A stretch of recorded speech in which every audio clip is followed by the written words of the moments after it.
The rumors didn't begin in public. They began in silence. Before headlines ever mentioned distance, before photographers noticed separate arrivals, something else happened inside the palace. Something no royal announcement acknowledged. One night, long after staff had left their posts, Prince William ordered a private opening of a secured royal vault. Not to add jewels, to remove them. And from that moment forward, certain pieces were never seen on Catherine again. Before we begin, please support my channel by clicking on the like and subscribe buttons. Thank you. At first, no one understood what they were witnessing. The change was too small to announce itself and too deliberate to be accidental. A footman noticed schedules shifting. A dresser found herself instructed to prepare alternative pieces without explanation. A private aide recorded a minor adjustment in an upcoming engagement wardrobe plan, then quietly erased a note she had already written. Nothing alarming, nothing provable.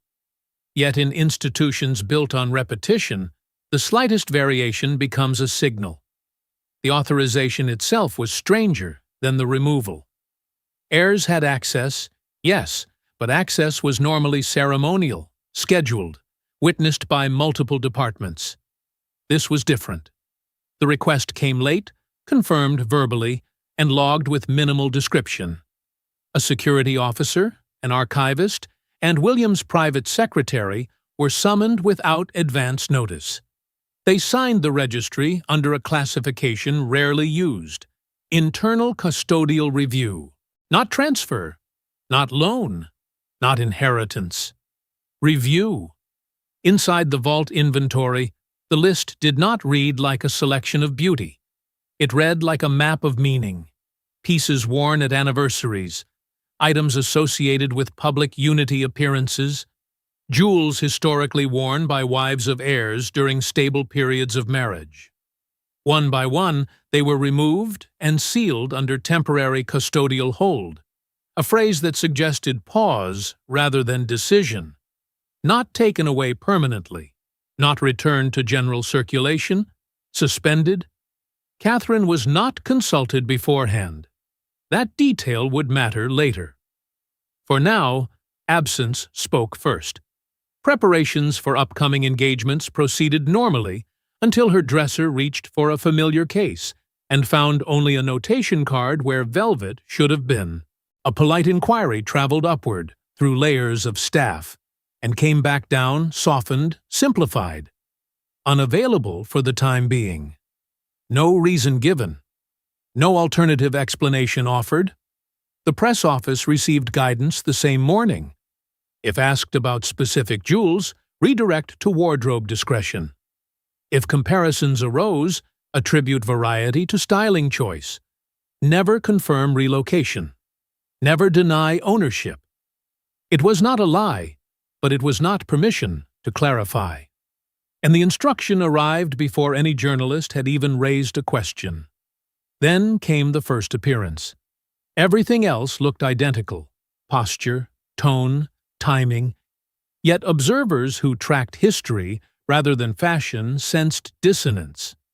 The absence created a shape more visible than presence. Quiet conversations began among those who watched the monarchy, not for glamour but for pattern. They didn't accuse. They wondered. But to understand why those specific jewels were removed, we need to understand what royal jewelry actually represents. Because in the monarchy, jewels don't decorate relationships. They define them. Royal jewels are never just gifts. They are contracts made visible. Promises the crown records in gold and stone. Some mark loyalty. Others mark rank. A few mark permanence. And in royal history, when a marriage fractures, the first signs rarely appear in speeches. They appear in what is no longer worn. So when Catherine stopped wearing certain pieces, insiders didn't see fashion. They saw protocol shifting. Within the monarchy, ownership is rarely simple. A necklace may sit in a private case, yet never truly belong to the person who wears it. Some jewels are personal, given in affection, and kept without consequence. Others are loaned, tied to position rather than emotion, passed from one generation to the next like a living title. And then there are the quiet ones, the pieces that function almost like vows. They are not announced as binding, but everyone inside the institution understands their meaning. When they appear, stability is implied. When they vanish, questions begin. For decades, wives of heirs followed an unspoken rhythm. Certain jewels emerged during anniversaries, diplomatic appearances, and moments meant to display unity. They were not chosen randomly. They signaled continuity of the household the heir would someday lead. The public saw sparkle. The palace saw reassurance. As long as those pieces remained in rotation, it meant alignment, emotional and institutional moving together. History had taught this lesson repeatedly. During past separations, speeches came last. Before any official acknowledgement, wardrobes changed. Familiar items disappeared from view and never returned. The absence created a careful distance, long before words confirmed it. Staff trained across generations learned to read this language the way diplomats read coded letters. Nothing was declared, yet everything was understood. William knew that language better than most. His childhood had unfolded under its shadow. He had watched how a single missing piece could alter headlines, how speculation could grow from symbolism faster than truth could restrain it. For him, jewelry was not ornament. It was narrative control, or loss of it. Every decision about a jewel carried the weight of memory, and memory carried consequence. Among the collection were items that did more than decorate Catherine's role. They represented trust placed in a future queen, confidence that the household of the heir was secure enough to embody continuity. Their presence reassured courtiers as much as the public. Their absence unsettled both. Because when such pieces stop appearing, it does not suggest anger or punishment. It suggests uncertainty. Inside the hierarchy, meaning traveled quickly without needing explanation. A dresser noted a substitution. An aide adjusted a briefing line. A senior official chose different language when discussing upcoming engagements. No announcement had been made, yet behavior shifted as though one had. The palace operates on signals, and silence is often the loudest one. And among all the pieces, one collection in particular carried emotional weight far beyond tradition, because they once belonged to someone whose story William never escaped. For William, jewelry was never neutral. Every sapphire, every diamond carried memory, not ceremony. He had watched history repeat once before, not in headlines, but in quiet decisions behind palace doors. So, when whispers about his own marriage began circling inside royal corridors, the past didn't feel distant. It felt dangerously familiar. And the jewels linked to Diana suddenly became the most complicated inheritance he possessed. Long before he understood duty, he understood symbols. He had grown up in a household where objects spoke louder than statements. A necklace worn meant reassurance. The same necklace missing meant distance. As a child, he didn't read newspapers to learn what was happening. He learned by noticing what disappeared. The absence of certain pieces became a language he never forgot, a language he later realized the entire institution relied upon. Those jewels were never simply beautiful to him. They were personal history preserved in metal and stone. When he gave them, he was not only sharing heritage, he was sharing memory. And memory cannot be divided neatly between public role and private life. That is why reclaiming them felt fundamentally different from lending them. Lending suggested ceremony. Reclaiming suggested fear. He understood how quickly the public attaches meaning to repetition. A single appearance might pass unnoticed, but patterns become narratives. If a piece once associated with devotion suddenly stopped appearing, speculation would not wait for explanation. The story would write itself, and once written, it would never fully be erased. He had seen that before, how perception becomes reality long before facts arrive. Inside the family, conversations were careful rather than confrontational. There was no accusation, only awareness. Advisors discussed optics with gentle language that hid heavy implications. Some argued that continuity required confidence, that removing symbolic pieces might create the very rumor it hoped to avoid.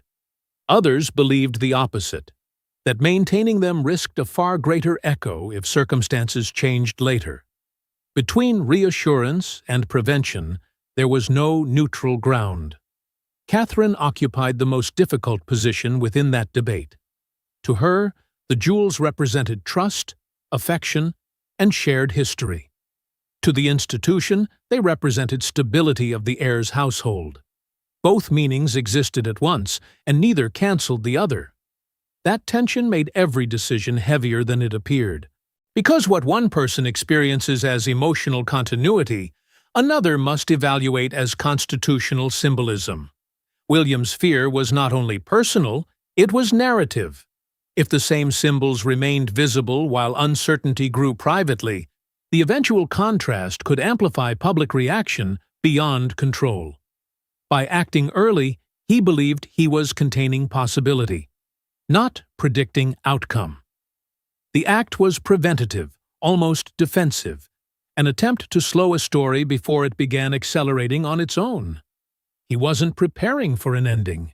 He was trying to prevent a repetition. But prevention has consequences of its own, especially in a household where even silence communicates intention. The removal didn't just protect against speculation, it created new interpretation within the very walls meant to shield them. So William didn't wait for confirmation of a crisis. He acted before one existed, and that decision triggered tension inside the household itself. There was no dramatic argument, no shouting, no broken protocol. Instead, there was a private conversation, the kind that never appears in royal biographies but reshapes them forever. Catherine asked a simple question. Why were certain jewels suddenly unavailable? The answer she received was careful, diplomatic, and devastating in what it implied. She noticed the absence before anyone else mentioned it aloud. Preparations for an upcoming engagement unfolded normally until routine reached a gap. A familiar case was expected, yet another was offered in its place.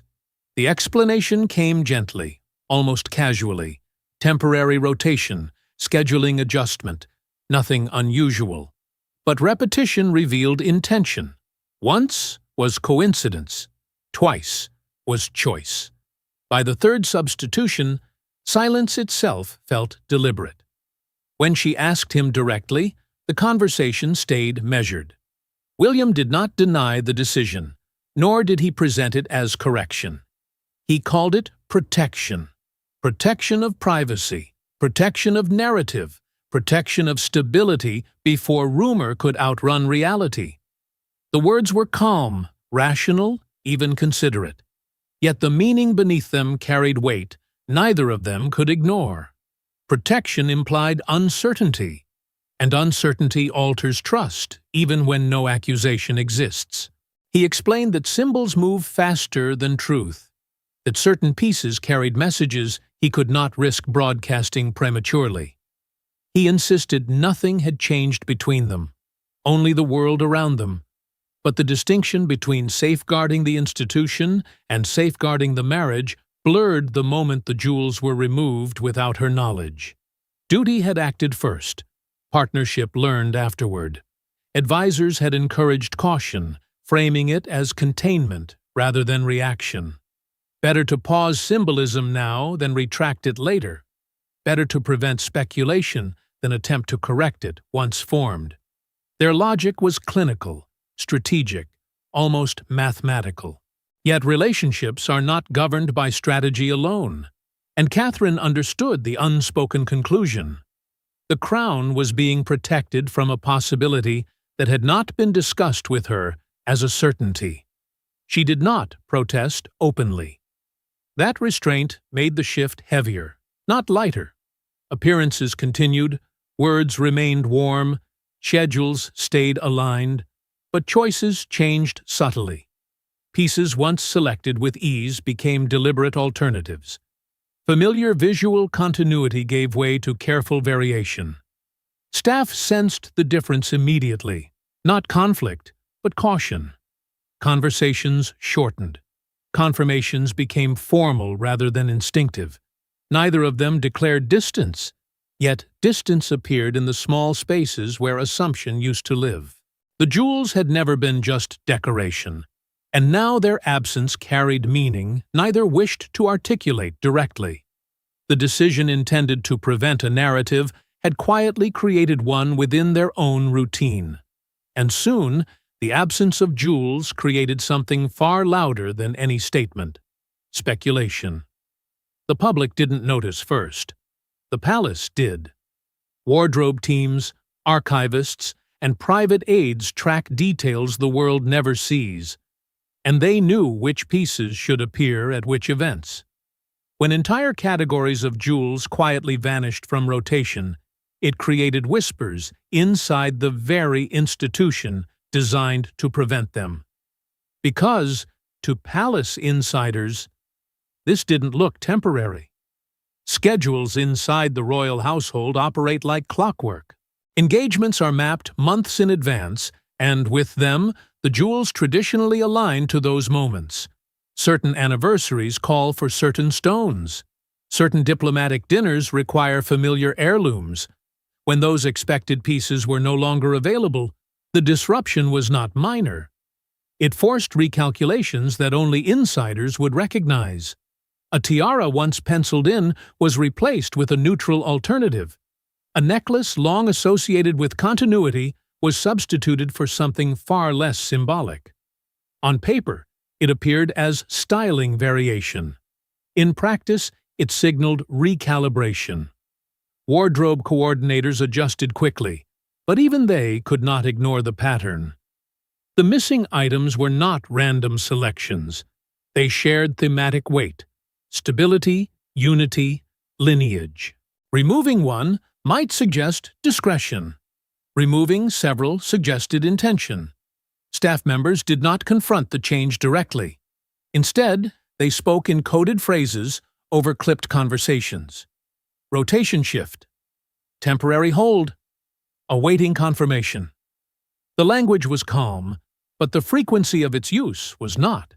Speculation traveled quietly through corridors that rarely echo. A junior archivist noted the vault log update. A senior aide observed that classification had shifted from ceremonial rotation to restricted reserve, a status rarely assigned outside moments of institutional sensitivity. That single reclassification carried enormous implication. Restricted reserve did not mean permanent removal. It meant uncertainty, and uncertainty within a monarchy is a warning sign. Private briefings followed. Not dramatic summits, but measured reminders about discretion. Staff were instructed to treat jewelry inquiries as routine and redirect conversations toward engagement themes. No one was to speculate. No one was to interpret. The official stance was simple: wardrobe choices evolve. But the existence of such guidance before journalists even pressed the issue raised eyebrows internally. Why prepare defenses before the question is asked? Then came early media curiosity. A reporter casually referenced a familiar heirloom absent from a recent appearance. The response was smooth, almost rehearsed. Styling preference. Variety. No significance. The speed of that answer told experienced staff everything. The palace was anticipating narrative. Among senior officials, contingency language began to circulate. Not announcements, but frameworks. If rumors escalated, emphasize unity. If comparisons intensified, highlight scheduling logistics. The institution was preparing explanations for a development that had not been publicly acknowledged. Some aides believed a formal clarification was imminent. Others suspected the opposite, that silence would be maintained at all costs to avoid feeding speculation. Inside the palace, tension did not erupt. It accumulated. Meetings became slightly more strategic, communication slightly more guarded. The monarchy had weathered storms before, but this one felt different because it was rooted in symbolism rather than scandal. And symbolism spreads without needing confirmation. But the outside world eventually noticed too. Not through leaks, but through photographs. Royal watchers don't miss patterns. They compare events years apart, outfits months apart, and jewels decades apart. And suddenly, patterns broke. Familiar pieces vanished. Replacements appeared repeatedly. The change wasn't dramatic enough for headlines, but it was consistent enough for suspicion. And once the internet began asking questions, the palace realized the silence had already spoken. At first, it lived in quiet corners of discussion forums, the kind of observations dismissed as obsessive attention to detail. Someone posted a comparison between two appearances separated by years. Another added a third image, then a fourth. Individually, they meant nothing. Together, they formed a timeline. The same events, the same occasions, but not the same jewels. Absence became measurable. Soon commentators began cataloging what was missing rather than what was present. The analysis wasn't emotional, it was methodical. Specific heirlooms long associated with unity no longer appeared at predictable milestones. Instead, safer alternatives repeated across engagements. Not random variety, controlled substitution. The public did not yet claim crisis, but it sensed change. Royal reporters approached carefully. Their questions avoided accusation, framed as curiosity about styling direction or archival rotation. The responses arrived polished and neutral. Wardrobe flexibility, contemporary presentation. No deeper meaning. Yet the language itself drew attention. The palace rarely explained fashion decisions unless something demanded explanation. The denial created the implication. Online conversation shifted tone. What began as observation evolved into interpretation. Some viewers saw independence, others saw distance. The institution saw narrative forming beyond its control. Because symbolism in the monarchy does not require confirmation. It requires repetition. And repetition had already done its work. Through it all, William did not reverse course. The easiest way to quiet speculation would have been simple. Restore the familiar pieces and allow continuity to reassure the public. Instead, the substitutions continued. That refusal became its own message. Silence, once protective, now amplified curiosity. Catherine maintained composure without deviation. Appearances proceeded as scheduled, tone unchanged, demeanor steady. The contrast deepened intrigue.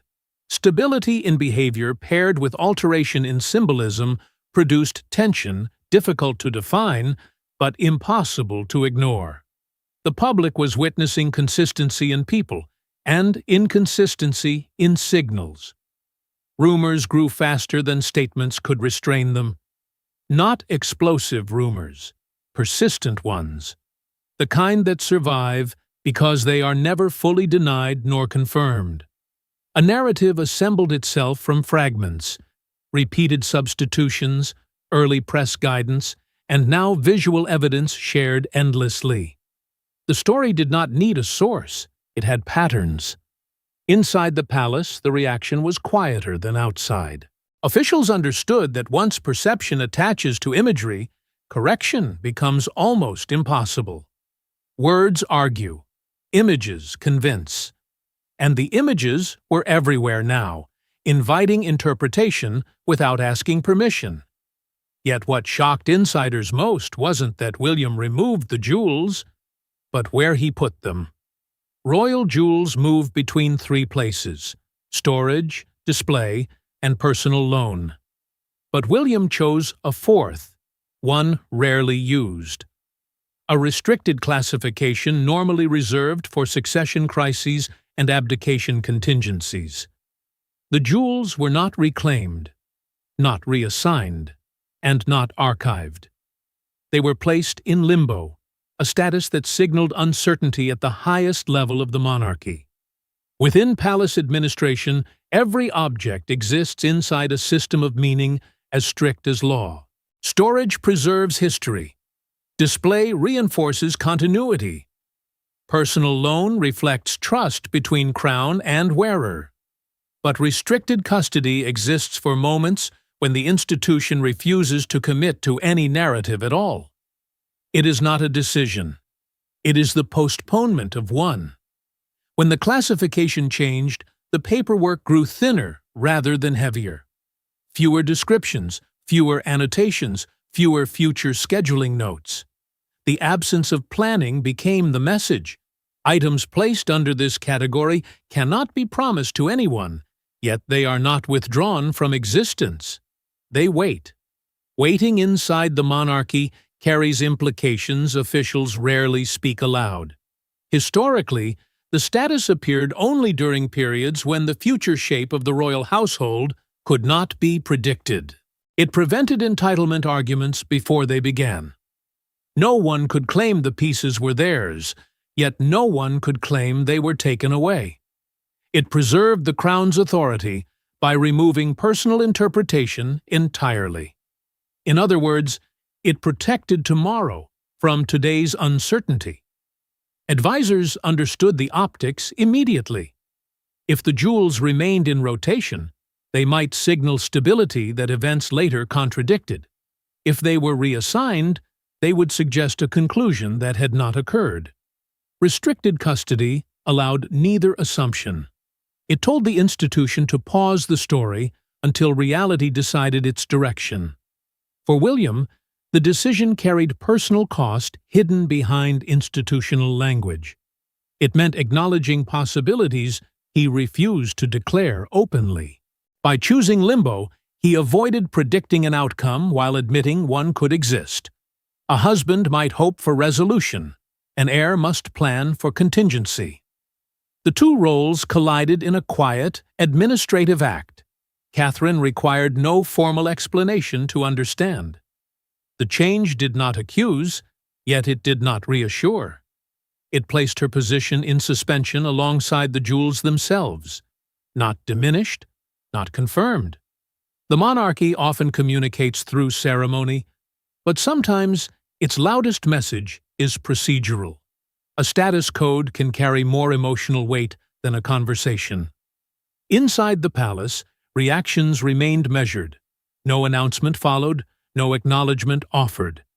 Yet those who knew the classification recognized its gravity.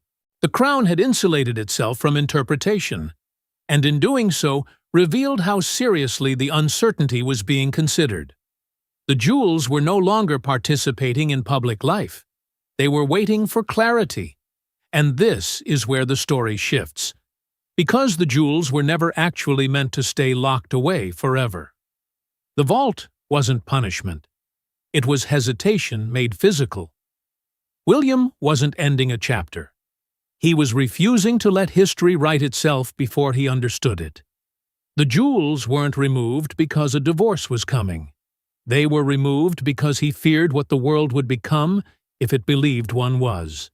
Inside a monarchy, belief carries power equal to fact. A perception repeated often enough reshapes reality, and William understood how quickly public imagination can harden into permanent narrative. If symbols of unity remained visible while private uncertainty lingered, the eventual contrast could explode into spectacle. By withdrawing them early, he attempted to slow that chain reaction, not to confirm distance, but to prevent escalation before anyone could declare one. The decision balanced two loyalties that rarely coexist peacefully. As a husband, Reassurance would have meant leaving everything unchanged, allowing continuity to speak comfort. As an heir, responsibility demanded anticipation, preparing the institution for possibilities he hoped would never arrive. The vault became the compromise between those instincts. It did not accuse Catherine, yet it did not risk promising permanence. It held the future in suspension. Silence, in this context, was not avoidance. It was strategy. The monarchy survives by controlling when meaning appears, not merely what meaning exists. Every public symbol operates as a signal. Removing the jewels muted a signal before it could be misread. Doing nothing might have seemed kinder in the moment, but kindness can become crisis when interpretation outruns intention. The absence prevented commitment to a story the palace did not yet know how to end. Catherine played an equally vital role in this unspoken agreement. By continuing appearances without protest or correction, she stabilized perception even as symbolism shifted. Her steadiness gave the institution room to breathe. Together they maintained a paradox: outward normality paired with inward caution. The public saw continuity of presence, while the palace quietly paused continuity of message. Advisors recognized the calculation beneath the emotion. The crown cannot react. It must preposition itself ahead of reaction. Preserving flexibility meant preserving authority. Once a narrative fixes itself in public memory, reversing it becomes nearly impossible. The vault protected more than reputation. It protected the monarchy's ability to choose its moment of certainty. In that way, the act of removal was not about separation at all.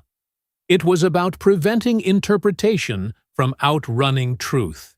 A gesture designed to avoid a headline risked becoming one. Yet it also contained the scale of what that headline could claim.